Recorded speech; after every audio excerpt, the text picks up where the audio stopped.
how this game pans out. Pragg adjusts his pieces. He comes a bit late to the game.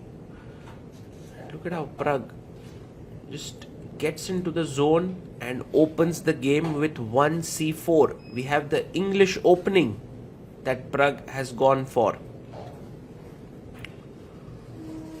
And let's see what Shamshi then does. He brings his knight out to f6 and he also adjusts all his pieces before pressing the clock. And now presses it. Pragg. What will be his move here? Knight c3 is the most common move in this position and he plays it. Knight comes out to c3. And Shamsuddin goes e5. So we have the main line in English with e5. g3 played here by Pragg. He wants to get his bishop out to g2 on the long diagonal. d5 is a very common way to play, but he goes bishop b4, and a very interesting move here. Sometimes you just want to give up your bishop for the knight and double your opponent's pawns and just have harmony with the remaining black pieces. And look at this move, e4 by Pragg. Very nice move, very interesting move. And d6 instantly played by Vokhidov. Note that after taking and knight e4, there is queen d5 and you recover the pawn. So he goes d6, d3 by Pragg now, saving the pawn, creating this triangular setup, also known as the Botvinnik's triangle. You do weaken your d4 square where a black knight can sit, but you will be protecting this square with knight on e2. h3 played here by Pragg, a very useful move to stop any of the black pieces coming to g4. So you can go bishop g2, knight e2 and short castle. a6 played here by Shamsuddin, and the idea is to strike with b5, rook b8 or directly b5, and that's a very interesting idea, because of all the breaks you might not be imagining black to go for this, but when you play b5 you make your bishop active on this diagonal. You can get your rook activated here. So very nice move, and actually something definitely to learn from. Also, if Pragg takes here, it reduces his control over the d5 square. So Pragg ignores it, plays bishop g2 and rook b8 played by Shamsuddin. 1 hour 12 minutes for him. Pragg has been quick with his opening moves, so could be very well his preparation. Short castles, and now the bishop comes back to c5, looking at this very important square and an important diagonal, also opening up his rook on the b file. Rook comes to b1, and I think an important move, just so that later on he can open up his bishop, and if you take, the b2 pawn will no longer be hanging.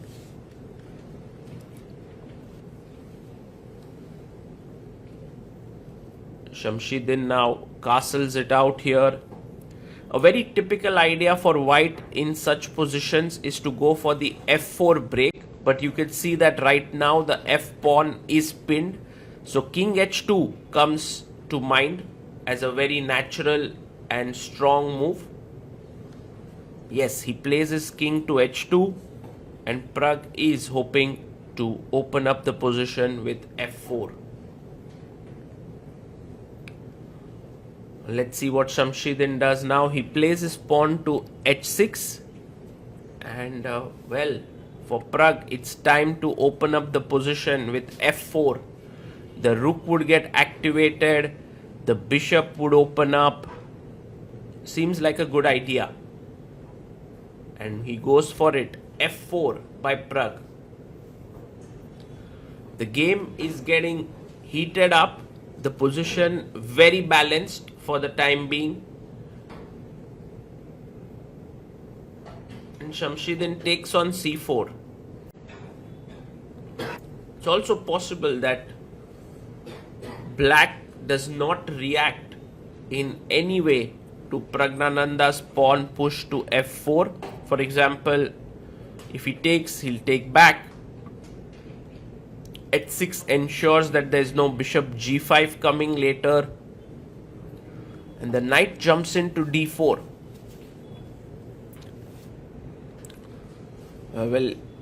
Will Pragg actually push his pawn to f5? Because in a way it does gain space. He does it.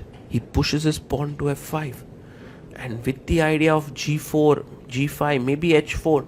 But on the other hand, now black has a free role in the center or on the queen side, because there's no tension in the center. a5 played by Shamshiddin, a great move. His idea could very well be bishop a6, putting pressure on c4. And Pragg goes on the king side. Pragg is following a very simple strategy. I'm coming at your king, Shamshiddin. The king on g8 is what I want. And now he goes bishop a6. Excellent move by black. You can see how black is maintaining the pressure. c4 is hanging, b3, and now an important moment here. I would say a4 is an excellent move. So if you take, you spoil your structure, c4 hangs, and if you take here, I have bishop c4, there's a pin. Unfortunately, he doesn't go for it, he goes c6. Maybe next move a4. Meanwhile, Pragnananda is like, well, Shamshiddin, if you are not going to do anything on the queen side, my plan is pretty simple. g5, take, and knight jumping to h5, really pinning you up. Knight to h7 played here by Shamshiddin. He wants to maybe play f6, and in general, just stopping g5 move. Pragnananda goes knight h5 with the idea of f6 break. Also, if here the knight is very nicely positioned, but a4, let's go for it. He goes g6, and Shamshiddin plays this pawn to g6, and Pragg is, quite surprised. He stops in his tracks here, thinks for close to 13 minutes, and sacrifices his piece. He goes bishop h6, and Pragnananda's point here is that take my knight, which he does, and now there's a very important move here, which begins with g5. And this is something which Shamshiddin could have missed. It's a very strong move. f6 does not work, because f6, there's knight f6, bishop g5, knight g4, and the queen takes the bishop. But g5 is very powerful because it opens up the queen's path. Finds it. g5 on the board. Fantastic move. And after knight takes g5, queen h5 is just killing. It's just very strong. So he plays king h8 very quickly. It feels like Shamshiddin has seen all of this. But now queen h5. Pragg takes the pawn. And his threat is just take on f8, push g6, so rook g8 played, with the idea of maybe taking here on g5. But now white has a very strong move, g6.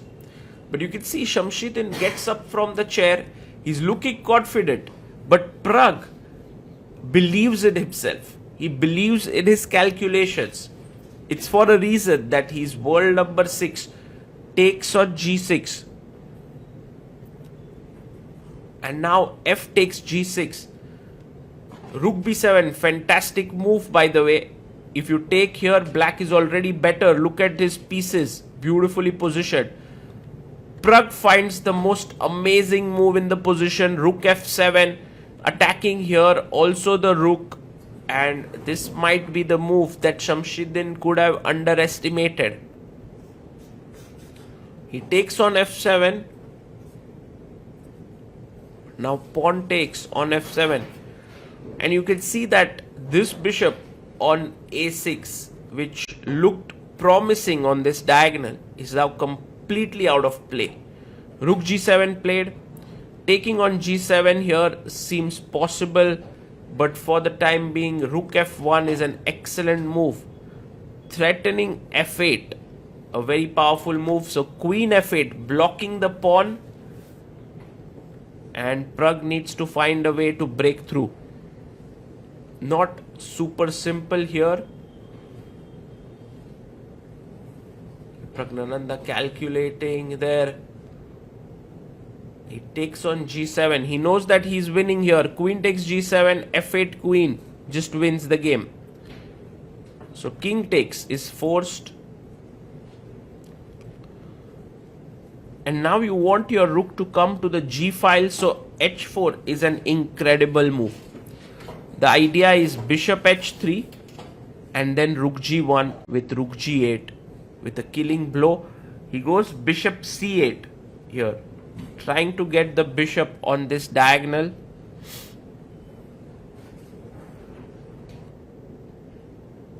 And Pragg plays his bishop to h3, a great move. And now rook g1 is coming up next. Pragg has also timed his play so well. He has 14 minutes on the clock.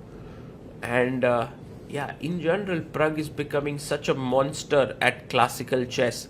Rook g1 check. If you go king h8, there is simply rook g8 check where you lose the queen. So king f6 played.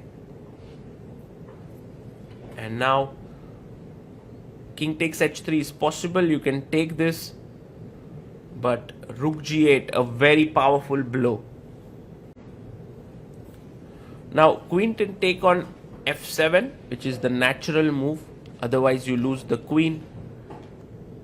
But there is a very important move that white has, which is queen h6 check. The king has to go to e7 and then rook g7, winning the queen. And what is very important here to note is that after king e7, rook g7, by the way, he plays here, either you lose the h7 knight or the h3 bishop. So black will have only two minor pieces for the queen, and which is insufficient. And white also has the h passer. The rook on g7 pins the queen. Pragg drinks his bottle of water as he usually does when he is in a winning position. And it's a sign that Shamsuddin can lay down the arms. There he is, resigns. Praggnanandhaa wins a very important victory for him. With this win, he joins the leaders in this tournament with 1.5 on 2. But more importantly, he gains rating points, becoming world number 5 and India number 2. He also surpasses Gukesh